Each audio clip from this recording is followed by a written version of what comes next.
On Thursday afternoon, Carl Preston met Hart in the doorway of the chorus room, a copy of the concert program in one hand and a deck of cards in the other. He shook the paper and said, "This is wrong, Hart. Can't you see that? And it's not what Ross said. Ross said I could be in the show. He said I could have 7 minutes, and look, I'm not even on the program. It's a great card trick. You should see it, Hart. Come on, let me show you." Hart shook his head. 7 minutes is way too long. That's like 1/5 of the whole time, Carl.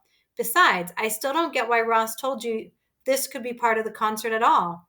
And he said, "You want to wear your magician costume. It just doesn't fit. Can't you see that? It's supposed to be a concert. Listen, we'll talk about this later, okay?" Carl hurried to keep up as Hart kept walking. "But Hart, you should see. It's such a great trick, and I learned it from my grandpa, and he's going to be at the concert. He'd love it. Maybe I could dress up like one of the three wise men, from the Christmas story. They were sort of like magicians, right?" Hart waved Carl off and walked down the front to the chalkboard. He erased the number 11 and replaced it with the number 10, about 6 inches tall. 10. That's how many class periods were left before the concert. Hart turned and watched the rest of the kids straggle into the chorus room. Turning back to the board, Hart looked again. Still 10. A 1 and a 0. Hart could see what was coming. He could see it clearly now. 10 more class periods to prepare. Only 10? And then, complete disaster. Hart Evans had been getting the cold shoulder all day. It was a new experience for him, and Hart didn't like it. After the scene with the girls out front in the morning, he had walked up to a bunch of his buddies before school. Everyone stopped talking and scattered. When he had walked through the halls between morning classes, no one smiled. No one said hello. When Hart went to his usual lunch table, it was empty, and it stayed that way until Alex had dropped into the seat across from him. Alex glanced around and said, "Where is everybody?" Hart smirked. "Haven't you heard? About me in the chorus? I've become an outcast." Alex was in orchestra. "Oh, that. Yeah, I heard." He shrugged. "So what do you care about what a bunch of idiots think? Somebody's got to be in charge. And if there are jerks around, and there are always jerks around, somebody's got to tell them to shut up and get to work." Hart smiled, and what Alex said made him feel a little better, but he still had some trouble swallowing his grilled cheese sandwich. After lunch, Hart had waved across the cafeteria to Zach. Zach turned his back and began to walk away. Hart hurried and caught up with him in the gym. He grabbed Zach's backpack and spun him around. "Hey, I wave and you walk away? What's your problem?" Zach said, "My problem? What, are you dumb?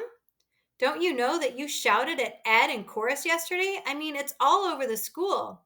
You said he had to sing some stupid song, and he said, 'How come?' And you said, 'Because I said so.' You said that to another kid. That's like so wrong. Kids don't say that. Only moms and dads say that, and teachers. Catch you later." And Zach was gone. A lot of kids go through school without being very popular, mostly because no one knows who they are. They pass unnoticed, unchallenged. Hart wasn't simply unknown now. He was known and actively disliked. In less than 24 hours, the most popular boy at Palmer Intermediate School had become the least popular. And that's why, 20 minutes later, standing at the front of the chorus room with that big number 10 on the chalkboard behind him, Hart Evans had never felt so alone. The bell rang, and as the echo faded, Mr. Minert walked in from the hall with a huge smile on his face. He called down to the front of the room, "Hey, Hart, it looks like it's a go," and he gave Hart a big thumbs up. Hart had no clue what Mr. Minert was talking about. He smiled and nodded anyway. Mr. Minert hurried through the jumble of folding desks. Looking around at the class, he said, "I checked something out for Hart, and it looks like it'll be okay. The old gym is available for the chorus to use. Mr. Richards says he'll pull some strings for us. That way the chorus can put on its own separate event. There's a stage at one end if you want to use it, and there'll be plenty of room for just about anything. And the custodians said they'll set up the folding chairs any way you want. Plus, there are the old bleachers on both sides. We can even get in there and set up 3 or 4 days before the concert. Then, on the night of the concert, the band and orchestra will perform in the first auditorium, and after intermission, everyone will walk over to the old gym for the chorus program. So it's all going to work out. Such a great idea. Looking at Hart, Colleen said, "You mean we can get in there and put up our decorations and no one will even see them before the concert?" Going with the flow, Hart nodded. Colleen said, "That'll be great." Olivia jumped to her feet. "Does this mean there will be room for our ballet dancing?" Hart gulped. I don't really know yet, which was true. Hart's mind was racing now, trying to understand what Mr. Meinert had said, trying to understand how a concert in the old gym might work, trying to figure out what to say and do next. But thinking on his feet was one of Hart's best talents. So he gulped again and just started talking, giving his mind a chance to catch up. Well, after yesterday, I started thinking, and what I was thinking was, well, and then, like a sudden puff of wind across calm waters, Hart got an idea. I was thinking that we should go like back to the beginning. Because at the beginning, there was an election, and everybody elected me to be the director, which was pretty crazy, but it solved the problem, sort of. Except now, everybody's got a million ideas about what the concert should be like, and that's a new problem, like which ideas to pick. And it's a lot of pressure on me. Then came a stroke of genius. Hart looked toward the back of the room and nodded at Ed Farley. "And I'm sorry I sounded like such a jerk yesterday." Hart paused long enough for Ed to give him a half smile and a shrug, and then he went on. "So I say we should all vote about everything, like which songs to sing, what the whole concert should be like, which kids will do stuff. We vote on everything. But first, we have to agree that no matter which songs or ideas win, everybody's got to go along with the winners, the whole chorus. Okay? Anybody want to say anything else?" Kids began sifting the idea, and the room buzzed. Some positive noise, some negative. Even the goofers in the back corner were paying attention. Ross raised his hand. "I think I know how the voting should work. It's like student council elections. First come nominations for songs or different parts of the concert. Then we make a ballot with all the nominated songs and everything. After the ballots are set, kids get to talk about which stuff they think should win. That's like the campaigning part. And then every kid gets to vote, but only for 6 different things. And then the 7 or 8 things with the most votes win, because the whole concert can only be about 35 minutes long." Hart waited for someone else to say something, but when no one else did, he said, "That sounds good to me." And then he pointed over his shoulder at the big number he'd written on the chalkboard. "But there are only 10 rehearsal periods left, so we have to do this fast, like today. Does what Ross said sound good to you guys?" Show of hands for yes. Almost every hand went up. Hart said, "Okay, then let's get started." The rest of the period was democracy's finest hour. The nominations came thick and fast, all mixed together, for songs, for special acts, for solo performances. And Mr. Meinert sat at his computer table typing everything onto a ballot. After about 20 minutes, everyone agreed that there were enough nominations, and Mr. Meinert printed out one ballot for each kid. Then the room was opened up for campaigning. Allie Marston stood up and said, "We just have to sing Silent Night.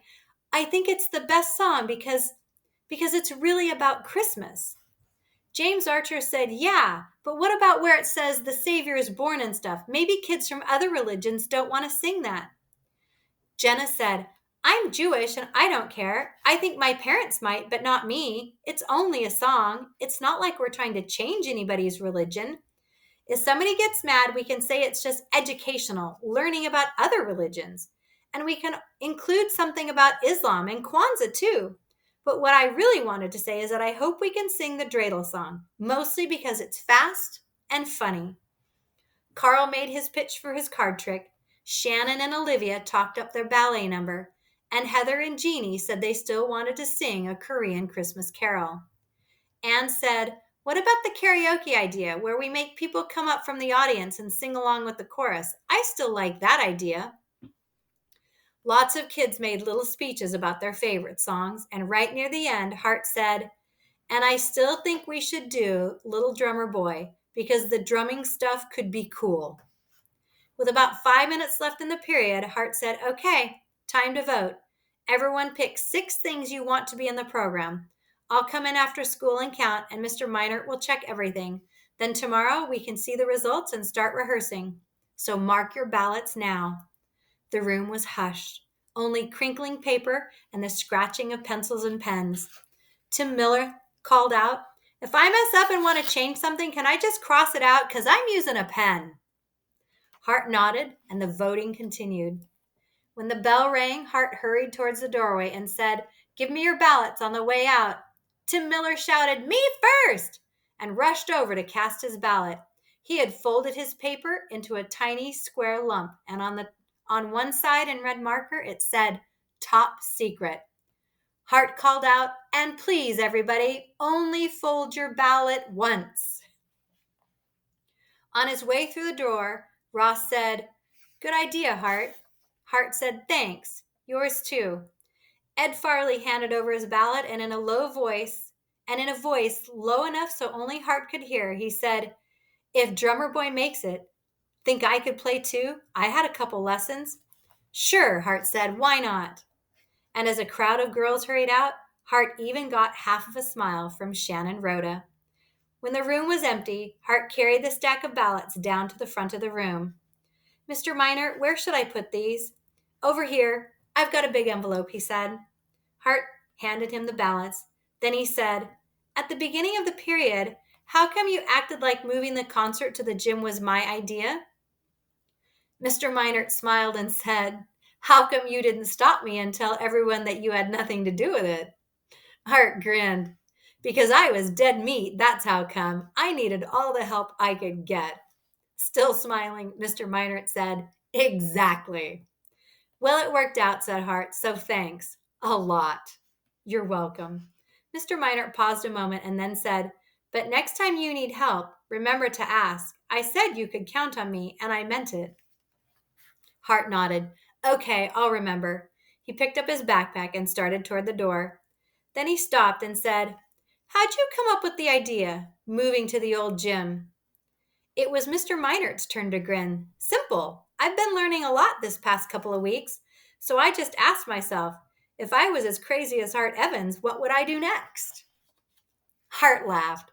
"Right, so I'll see you after school to count." And he hurried out to get to his next class. Mr. Minert sat at his desk and opened the big drawer. From a file labeled large envelopes, he pulled one out and began stuffing the ballots into it, slowly shaking his head, a smile still on his face. A few short weeks ago, he had hoped Hart Evans would fall flat on his face. He had wanted the kid to hand the concert back, sit down, and shut up.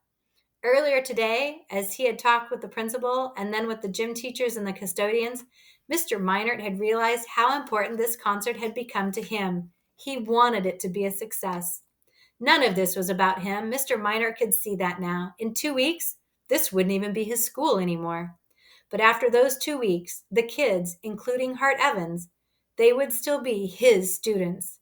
And this concert was their concert.